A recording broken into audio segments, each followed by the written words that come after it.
Hello, Royalers. Welcome to Royal, Black, and Elite. I'm so glad you all could join me today. I'm Lady TrenettWilson, your lecturer and social historian. Today we're going to talk about a man. He really has so many titles because he could do so much. He was a brilliant man. From being a mathematician, astronomer, landowner, and clockmaker, he perhaps is known best for his almanacs. I am honored today to bring you Benjamin Banneker. So I welcome everyone, all of my royalers, all of my visitors. Thank you all so much for liking, sharing, and subscribing. Y'all don't know how much you help me by doing that, helping this video get pushed out into the algorithm. That's the only way people are going to discover it, is when you engage with the video. So most of us, when we were little, or even maybe some of our grandchildren, we started hearing about Benjamin Banneker. I like to call him the first Hubble telescope. He was a mini computer as a person. So the man was intelligent, never really received formal education, but he was instrumental in forming the boundaries and drawing the boundaries of the District of Columbia. And so I thank you all for joining me. Let's get into our lecture. Now, Banneker was born in Baltimore, Maryland. Hello, Baltimore, Maryland. His mother and father were both free, and their names were Mary and Robert. Now, there is some conflict about how he grew up, what he did when he grew up. So there is some conflict about that. Some say he was educated, that his parents sent him off to a school. Some say that the Quakers educated him. So there is some dispute on his upbringing. In fact, some say the word Banneker is from the root word Banneker, which is either from the Mali Empire or Liberia. So they do believe that he does have African roots. And if you want to see more about either one of those, click down below. I've left some videos for you to learn more about the Mali Empire and Liberia. Now, Banneker is most known for the work he did with a famed surveyor. Now, his name was Major Andrew Ellicott, and he drew the original borders of the District of Columbia. It is believed that Banneker was very instrumental in that he helped him draw and calculate the boundaries as to where it was going to start and where it was going to stop. Now, this would have been about 1790. And Ellicott, they were Quakers, and they were going to open a mill up where Banneker was living. And it was believed that he was living on a plantation as a indentured servant to a lady named Mary Walsh. So he allowed Banneker to learn about his meals. He allowed him to learn surveying, and actually took him with him to go survey. Now, some people say Banneker didn't do nothing. He didn't even know what he was doing. But Banneker's reportedly, his calculation to establish the base points and where the South Cornerstone was to be located in the District of Columbia was correct. Now, when the survey was revealed, of course, Banneker's name was not included. So that's really disappointing. So many times throughout our history, we've done things, but didn't get the credit all the time for it. But we were right there on the scene. Now, in 1792, Banneker's calculations were included in an almanac and an ephemeris that predicted eclipses and planetary conjunctions. He is literally our first black weatherman.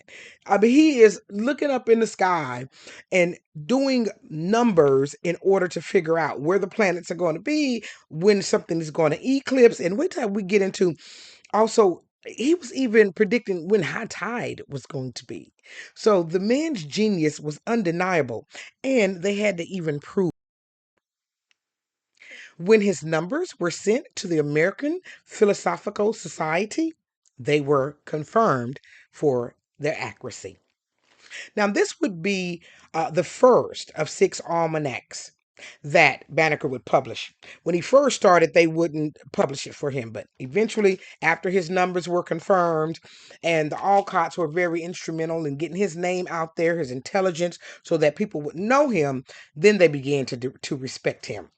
Now, in his almanac, and in all of them really, it included motions of the sun and the moon. I mentioned eclipses and judgment of weather, as well as tablets. And I've included some of the, so you can see on the inside all of his calculations. Now, can you imagine doing calculations and actually putting them into a published book? I mean, extraordinary. I bet he sat around all day thinking about numbers. One of the things that he was accused of throughout his life as well is he liked the bottle. So he never married and he never had any children, but they said that he did drink quite a bit. So I can imagine him sitting in the house doing all of those numbers, having him a little martini to drink. His almanac was even reported. There was going to even reported when there was going to be a high tide. I talked about that, and in places like the Chesapeake Bay. So his almanac was very important to determining when sun and when it was going to be bad weather. And this is a black man doing this in the 1790s. And as we know, slavery was still then, but up in Maryland, there wasn't this. He was an indentured servant, but he wasn't a slave. And of course, the Quakers were very much against slavery, so they worked very hard on anti-slavery and really funded and partnered with anti-slavery movement. So this is who helped Mr. Banneker. Now, Banneker also kept several journals that contained his calculations and puzzles. But now here's where the story gets real hinky because, you know, let's just say that when he passed away, the majority of his calculations and writings passed away with him. Now, why do I say that? It is believed that he passed on October the 19th, 1806. They believe he was about 74 years old. Now, there is some discrepancy. Some say he passed on the 9th, so I do want to point that out as well. There is a monument that actually got erected for him in 1977 in Maryland to commemorate his work. But now let's get back to what's kind of hinky about it. When he passed away, I told you he kept all of his calculations and all these on all these papers in all of these journals. And miraculously, the day that he passed away, his cabin also burned down and burned down the majority of his journals. And that's why there's very little work and things left behind of his work. And I just find it just strange. I mean, did he set the house on fire? Did he set himself on fire? Surely he didn't burn his own works up. And why wouldn't they want his works to be revealed? Very, very interesting.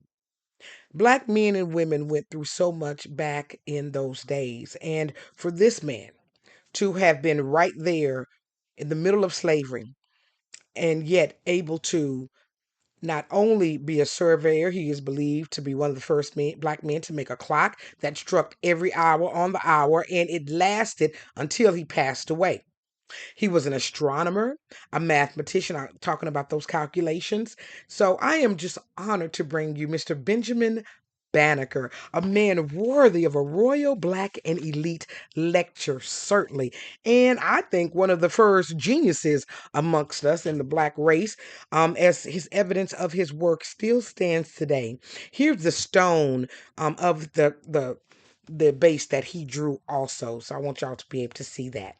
So I thank you for joining me for another great episode of Royal Black and Elite. Don't forget to keep on clicking and learning, and also don't forget to like, share, and subscribe. Leave your comments down below. Who did you think Benjamin Banneker was? A lot of times we hear people's name, but we really don't know who they are. So I thank you for joining me for another great episode of Royal Black and Elite. And as always, my lectures are for entertainment and educational purposes only, and the Fair Act use is in effect. Now, my resources were Benjamin Banneker Timeline, Eddie Glau's Feature Professional Surveyor, and blackpast.org.